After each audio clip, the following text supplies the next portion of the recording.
రోజు ఉపమాక కల్కి వెంకటేశ్వర స్వామి ఆలయ ప్రాంగణంలో బ్రహ్మశ్రీ చాగంటి కోటేశ్వరరావు గారి దివ్య ప్రవచనానికి ఇక్కడికి వచ్చిన ప్రతి ఒక్క భక్తులకి కూడా శిరస్సు వంచి పాదాబంధనం చేస్తూ ఈ మహత్వకరమైన అవకాశాన్ని మనందరికీ కూడా ఆ స్వామి దయ వల్ల, ఆ స్వామి కృప బట్టి, ఆ స్వామి వాక్కును బట్టి ఈ రోజు మనందరి దగ్గరికి వచ్చిన ప్రవచనకర్త బ్రహ్మశ్రీ చాగంటి కోటేశ్వరరావు గారు గురువు గారికి ప్రత్యేకంగా ఉపమాక వెంకటేశ్వర ఆలయం తరపున ఆహ్వానం పలుకుతూ ఈ ఒక మహాత్మైన కార్యక్రమానికి విచ్చేసినందుకు ప్రత్యేకంగా గురువు గారికి కూడా ధన్యవాదాలు, నమస్కారాలు తెలియజేసుకుంటూ ఇక్కడికి వచ్చిన ప్రతి ఒక్కరు కూడా ఈ రోజు ఈ ఉపమాక క్షేత్రం ఎంత వైభోగమైన క్షేత్రమో మనందరికీ తెలుసు. ఈ ఉపమాక క్షేత్రంలో మనందరం కూడా ఎప్పుడు కూడా చాలా భక్తి పారవస్యంతో ఇక్కడ పూజలు మనం చేస్తూనే ఉంటాం. గౌరవ గురువు గారి ద్వారా ఆ ప్రవచనం వింటే నిజంగా జన్మ ధన్యమైనట్టే.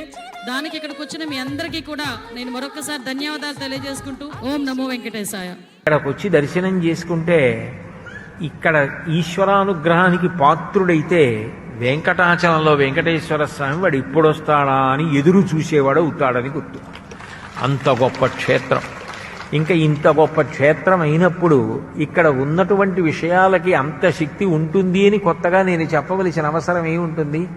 ఎక్కడ పరమాత్మ విశ్రాంతి తీసుకుంటాడో అక్కడ చాలా సావధాన చిత్తుడై పరమ ప్రశాంతంగా ఉంటాడు.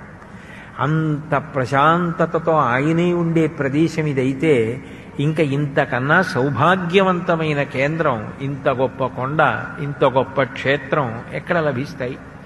అంత గొప్ప క్షేత్రానికి కూతవేటు దూరంలో మీరుండడం, విశేషించి ఆంధ్ర రాష్ట్రంలో ఒకవైపు చివరికి వెంకటాచలం ఉంటే ఒకవైపు చివరికి ఈ క్షేత్రం ఉండి ఈ క్షేత్రంలో అశ్వారూఢుడై ఆయుధాలు పట్టుకుని వెంకటేశ్వరుడు ఉండడం ఎంత గొప్ప విశేషం. ఇంత గొప్ప క్షేత్రం, ఇటువంటి క్షేత్రానికి రావడం, దర్శనం చేసుకోవడం, ఇటువంటి క్షేత్ర వైభవాన్ని వెంకటేశ్వర తత్వానికి అన్వయం చేస్తూ మాట్లాడే భాగ్యం కలగడం శ్రీ వెంకటేశ్వర స్వామి వారి యొక్క పరిపూర్ణమైనటువంటి కరుణ వలన సంప్రాప్తమయ్యాయని విశ్వసిస్తూ, ఇత పూర్వం ఒకసారి నేను చాలా మందితో కలిసి ఈ క్షేత్రానికి వచ్చి కొండ మీదకి కూడా ఎక్కి దర్శనం చేసుకున్నాను.